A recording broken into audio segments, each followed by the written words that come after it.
Bonjour à tous, donc aujourd'hui je vais vous montrer comment créer votre compte prof sur le CNED et créer une classe virtuelle. Alors pour cela, eh bien, vous allez vous rendre sur le site du CNED, donc c'est college.cned.fr, donc vous le saisissez dans la barre de recherche du navigateur et vous arrivez sur cette page. Donc sur cette page, eh bien, vous allez sur créer un compte, vous cliquez dessus et puis donc vous allez basculer sur cette nouvelle page de création de compte. Vous renseignez un nom d'utilisateur que vous choisissez, un mot de passe que vous choisissez. Ensuite, vous avez toutes les données habituelles, donc le pays. Alors ici, important, vous avez l'académie. Donc là, il ne faut pas vous tromper, parce que si vous vous trompez, ben après, vous pourrez, votre classe virtuelle pourra peut-être ne pas fonctionner. Donc choisissez bien votre académie. Votre profil utilisateur aussi important, donc enseignant ou chef d'établissement. Et puis en dessous, on vous demande donc votre courrier mail. Donc vous mettez, je pense, votre mail académique ici et ici, pour que ce soit valide, pour bien montrer que vous êtes professeur. Ensuite, votre prénom et votre nom. Puis ensuite, vous n'avez plus qu'à cliquer sur créer mon compte. Voilà, une fois que vous avez créé votre compte, vous allez recevoir un mail de confirmation. Il faudra donc cliquer sur le lien pour activer votre compte. Une fois que votre compte est activé, vous retournez sur la page d'accueil, vous renseignez votre nom d'utilisateur ou votre adresse mail, et puis votre mot de passe, et vous cliquez sur connexion. Une fois que vous avez fait ça, vous allez arriver sur cette page. Alors donc cette page, vous avez les cours de collège, simplement, et vous avez un petit onglet ici, classe virtuelle. Donc vous cliquez dessus, et vous arrivez donc sur une nouvelle page. Et tout en bas, eh bien c'est écrit pour créer votre classe virtuelle, cliquez sur le bouton suivant. Donc naturellement, qu'est-ce que je fais? Je clique dessus et donc en dessous apparaît, alors je vous montre pas parce que ce sont mes propres codes, mais en dessous apparaît donc des codes de classe virtuelle. Alors vous en avez deux. Le premier est un lien modérateur, donc ce sera le vôtre, et le deuxième est un lien pour les participants. Donc vous allez prendre ces codes en faisant un copier-coller. Vous ouvrez un fichier Word par exemple. Donc moi c'est celui que j'avais tout à l'heure, et puis je vais les coller. Donc je fais copier-coller, donc j'ai mon lien modérateur donc que j'ai collé et mon lien participant que j'ai collé. Alors sachez que vos codes ont une validité de 1 mois et donc sont valables pour une classe virtuelle. Donc si vous donnez ce code là à n'importe qui, eh bien ils iront sur votre classe virtuelle. Alors enregistrez bien ce fichier Word puisqu'il vous servira à chaque fois que vous voulez faire une classe virtuelle. Donc ensuite, ce qu'il va falloir faire, eh bien, c'est transmettre ces informations-là à vos élèves. Alors moi, ce que je vous conseille, eh bien, c'est de fabriquer un planning de classe virtuelle en leur disant à tel jour, telle heure, eh bien, vous aurez une classe virtuelle. Alors vous leur donnez le lien participant qui est ici avec votre planning et comme ça, ils savent que tel jour, eh bien, ils vont venir sur votre session.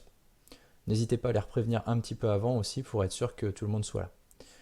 Donc comment ensuite on va se connecter à ce site? Eh bien nous, on prend notre lien ici, donc de modérateur, et puis on le colle dans la barre de recherche du navigateur. Donc moi je l'ai déjà fait avec ma vraie session.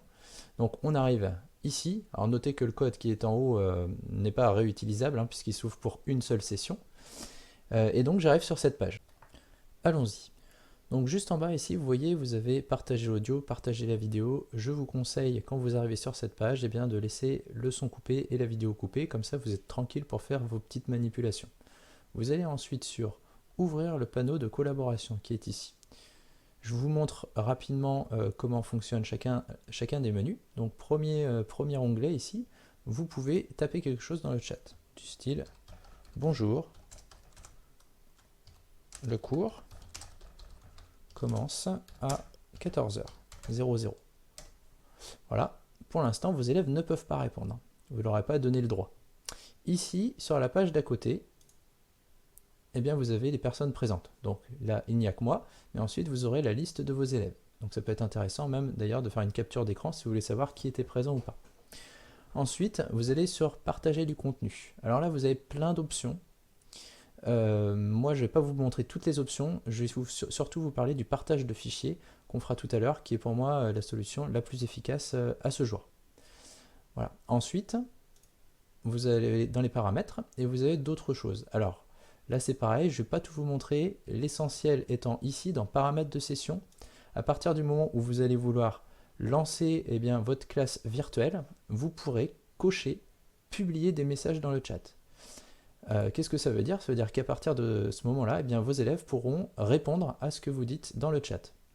Je vous déconseille fortement de partager l'audio parce que sinon ils vont pouvoir tous se parler entre eux et ça devient vite compliqué, la vidéo aussi inutile pour l'instant.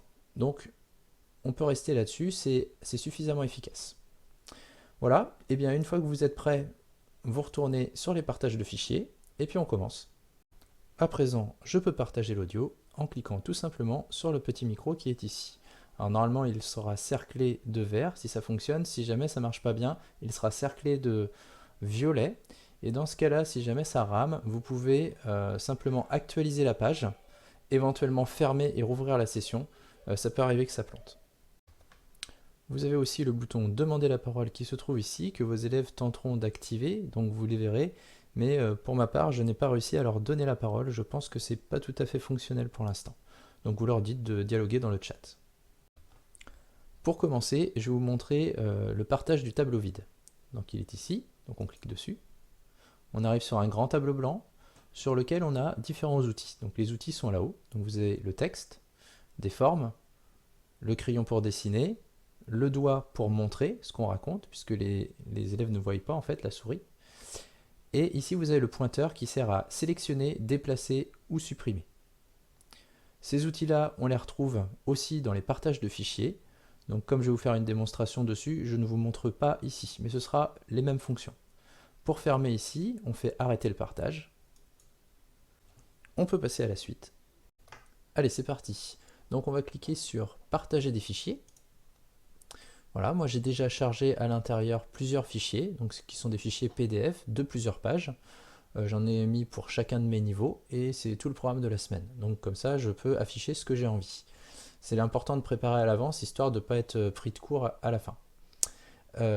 Donc comment on fait? On prend un fichier PDF ou image qu'on a dans nos dossiers à nous, on fait glisser, déposer ici, et on attend que ça charge.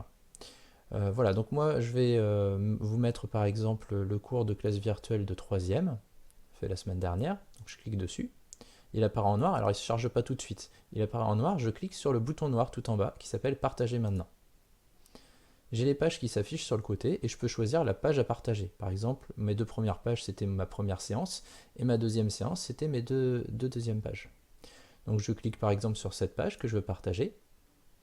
Donc elle apparaît et je peux régler sur le côté la taille à laquelle elle apparaît. Donc pour moi, ça ne va pas les grossir pour les élèves, ça grossit que pour moi. Donc je peux zoomer. Alors au début ça apparaît comme ça et si je veux zoomer, donc j'appuie sur le petit plus et dézoomer j'appuie sur le petit moins. Il faut bien préciser à vos élèves que c'est à eux de le faire parce que vous c'est plus gros pour vous mais pas pour eux. Donc voilà, une fois que vous êtes prêts et que vos élèves commencent à arriver, vous allez voir le nombre d'élèves qui va apparaître ici, et bien vous allez pouvoir démarrer. Du coup, vous vous dirigez vers les paramètres ici et dans les paramètres de session, vous vérifiez bien que vous avez fait publier des messages dans le chat pour que les élèves puissent vous répondre. Vous remettez sur la page chat et puis vous activez votre micro et c'est parti. Donc je vous présente d'abord le texte. Donc vous pouvez donc vous cliquer dessus, vous pouvez choisir la couleur dans laquelle vous voulez écrire. Alors ça écrit pas très gros, hein, puis on peut pas changer la taille. Hein. Mais donc ici, donc moi dans mon exercice, on va tester Thalès.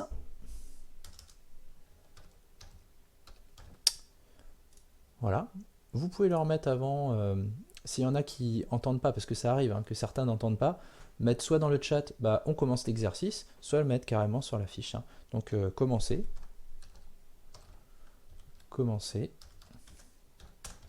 à chercher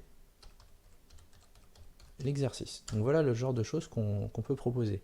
Alors si j'ai fait une faute, je me suis dit mince, j'ai fait une erreur, faites attention, là si vous cliquez dessus, ça remet du texte. Donc vous avez plusieurs façons de faire. Donc première, vous prenez la petite flèche qui est ici, vous cliquez. Alors si vous n'êtes pas content de l'endroit où vous l'avez mis, vous le changez de place, vous pouvez le déplacer. Si vous double-cliquez dessus, vous pouvez corriger votre phrase. Donc voilà, bon là j'ai pas fait de faute, enfin je pense pas. Et ensuite donc vous cliquez sur entrée, voilà. Voilà, ça sert à rien de cliquer à côté, il faut cliquer sur entrée. Donc il y a des petites manips à faire attention. Ensuite, qu'est-ce que je peux faire d'autre? Alors je peux encadrer, donc avec des formes du style une ligne, un rectangle. Donc un rectangle, si je veux encadrer une partie d'un texte, voilà, changer de couleur, hein, vous pouvez faire ça en rouge. Mettons que j'ai envie de souligner quelque chose, donc je vais sur ligne, je vais souligner ici, et là ça souligne droit. Donc ça fait propre. Je peux aussi utiliser mon crayon qui est ici si j'ai quelque chose de plus confus à faire, hein. Donc je sais pas, un petit cercle ici, montrer avec une petite flèche, voilà, ici. Alors il faut prendre son temps, hein, parce que vous voyez, hop, voilà, mais on peut faire des choses comme ça. Voilà, alors faites attention à se effacer. Pourquoi? Parce que quand vous cliquez dessus, vous effacez toute votre page et impossible de récupérer. Donc après c'est fini. Donc moi je ne l'utilise jamais. Si vous voulez supprimer quelque chose, c'est très simple. Vous prenez votre petit pointeur. Je me dis tiens ça c'est moche, j'ai mal entouré. Je clique dessus, je tape sur Supr sur mon clavier, ça l'enlève. Voilà, donc ça c'est important. Qu'est-ce que je vous ai pas montré? Ah oui, quand vous avez terminé, une explication, vos élèves n'ont pas, certains élèves n'ont pas compris, ils veulent qu'on réexplique. Là, ils ne voient pas votre main en fait sur la page. Donc pour qu'ils le voient, vous devez cliquer sur ce petit onglet doigt. Vous cliquez dessus. Et du coup, vous avez un doigt qui se met. Et là, il voit ce que vous racontez. Donc si je veux dire par exemple le triangle S, V, R et montrer les choses, eh ben, c'est plus pratique pour expliquer. Ou repartir d'une explication que j'ai déjà écrite pour pointer là où j'en suis. Ça permet aux élèves de suivre. Alors en plus, je rappelle que certains peuvent éventuellement avoir des problèmes de connexion à l'audio. Donc n'hésitez pas à bien expliquer ce que vous faites, votre démarche en plus sur la feuille. Ça permet à tout le monde de suivre. Je vous déconseille de le mettre dans le chat parce que dans le chat, il va être perdu au milieu des infos de tous les élèves. Et donc c'est plus compliqué pour les autres de suivre. Bien voilà, je pense vous avoir à peu près tout montré ce qu'on peut faire sur ce type de page avec ce type de logiciel. Pour terminer, je voulais vous montrer comment conserver une trace de ce que vous avez fait lors de cette classe virtuelle. Alors comment faire? Eh bien vous faites une impression d'écran, donc avec la touche qui se situe à peu près deux crans au-dessus de la touche entrée. Je clique dessus. Ensuite j'ouvre un fichier Paint. Je clique sur sélectionner, je fais clic droit et je fais coller. Donc ça me fait mon impression d'écran. Je désélectionne, je resélectionne ici. Je prends juste la partie qui m'intéresse. Donc à ce stade-là, vous avez deux options. Soit vous faites rogner, et dans ce cas-là, vous avez que cette partie-là et vous l'enregistrez comme un fichier image. Deuxième solution, je pense plus efficace, vous faites clic droit, copier, et vous ouvrez par exemple un fichier Word, et sur lequel vous allez coller votre image. Coller. Voilà, et puis vous allez pouvoir les coller toutes les unes sous les autres. Alors moi j'ai un petit souci dans mon habillage, il faut que je me mette aligné sur le texte, parce qu'il ne se colle pas forcément comme j'ai envie. Mais voilà, après c'est pas le cas de tout le monde, hein. Donc une fois que vous avez mis les uns sous les autres, bah, vous faites enregistrer, et puis après vous pouvez éventuellement même le transformer en PDF pour le mettre sur le cloud par exemple. Voilà, donc là c'était cette première partie que je voulais vous montrer. Deuxième chose, donc comment prendre un fichier que j'ai préparé en Word pour ensuite le mettre en PDF et le mettre là où j'en ai besoin. Donc je vous rappelle que l'endroit où il faut aller c'est partager du contenu et ici partager des fichiers. Voilà, et donc il va falloir ajouter un fichier ici. Donc moi j'ai préparé un petit Word que j'ai ici. Donc c'était le cours d'aujourd'hui. Voilà, on le retrouve plus bas, hein. Donc moi en fait c'est mon cours de semaine carrément. Et donc je vais aller dans Fichier, Imprimer. Et puis là, alors j'ai deux options. Alors ça dépend ce que vous avez. Il y a soit PDF Creator, soit vous avez Microsoft Print to PDF, ou peut-être d'autres options suivant les ordinateurs. Donc voilà, et vous faites Imprimer. Donc moi il me propose de mettre un nom, je vais mettre Test, Enregistrer.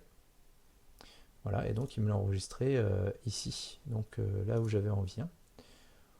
Voilà, donc une fois que je l'ai enregistré, il est bien au bon endroit. Donc je peux cliquer dessus et puis le chercher, hein, à partir des dossiers, ou autrement, ce qui est assez simple, c'est de le prendre, de le glisser et de le déposer. Il charge, alors vous voyez qu'il y a un petit temps de chargement, donc c'est pour ça que je vous dis ne le faites pas au dernier moment, sinon vous pouvez perdre du temps sur ça. Mais autrement après ça marche bien. Et bien voilà, c'est terminé pour cette vidéo. J'espère que ce tutoriel vous aura plu malgré sa longueur et que ça vous servira pour faire de jolies classes virtuelles. Allez, à très bientôt sur École Numé Tuto.